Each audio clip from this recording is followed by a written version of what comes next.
Now, I want to get down to the simplest possible nitty-gritty of what we've been talking about in a very easy way. To ask ourselves the question,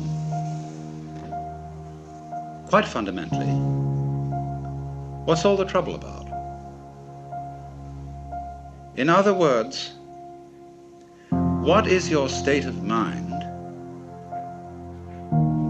when you contemplate the possibility of everything becoming nothing? All right, so the universe is a transitory system, like a bubble, like smoke, like foam on the water. And so, how easy? Just go along with it, dissolve.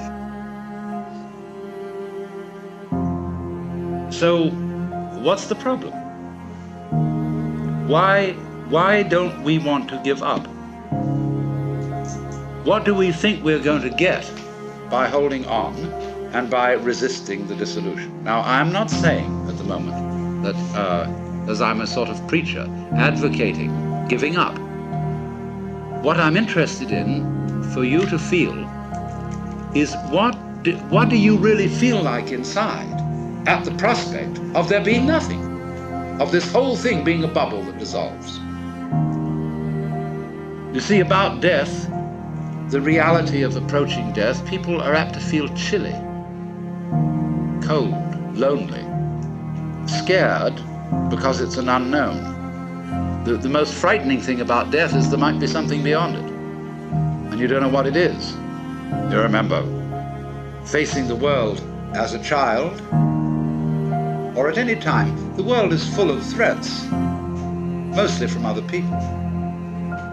And there are monsters. There are all sorts of things which scare you, but beyond every monster is death. Dissolution is the end of it all. And by and large, the art of government is to fill that void beyond death with threats of a rather unspecified nature, so that we can rule people by saying, if you don't do as I tell you, I'll kill you, or you'll kill yourself.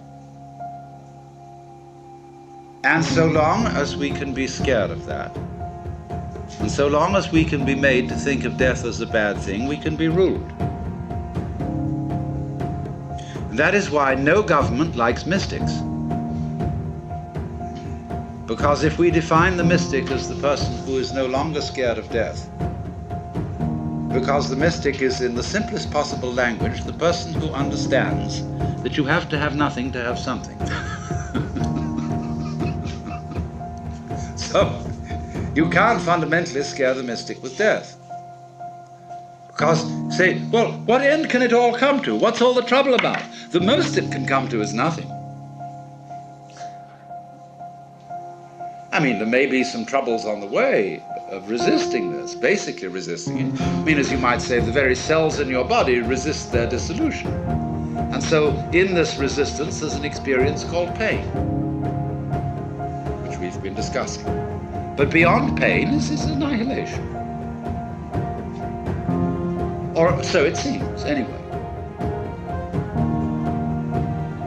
What will it be like to go to sleep and never wake up? Nobody can think about it.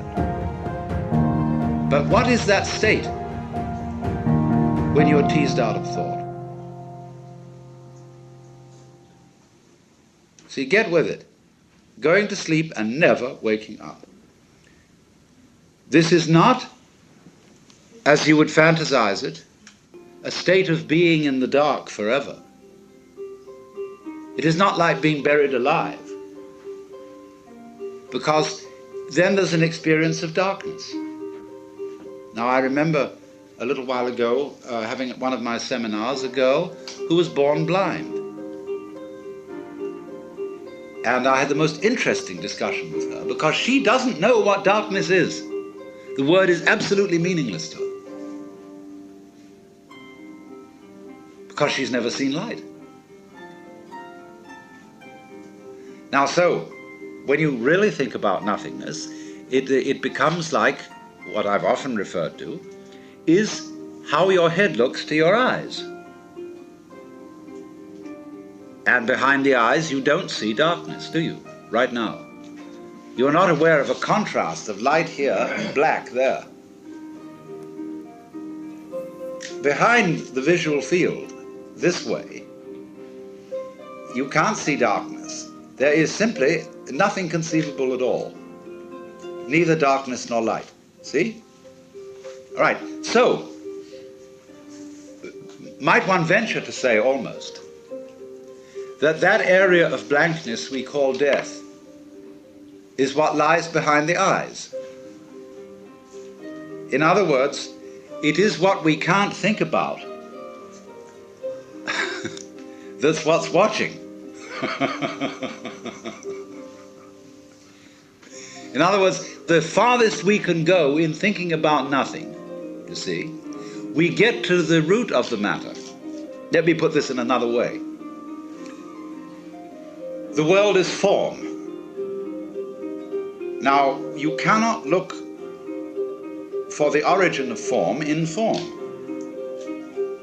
because what you would get then would be a universe where you couldn't make out any form at all because there was so much of it. It would be like writing a letter on top of a newspaper and then putting a picture over that and then doing something else until there wasn't a single square millimeter of paper left, of blank paper. Nobody could read anything. But one can read, one can see form, one can see the world, simply because there's always emptiness behind it. So you see, in this way, emptiness being the mother of form. And you can always say, yes, only the form is there, that's all that's real. But that is only saying it's all that is figure. What about background? It always has to be there.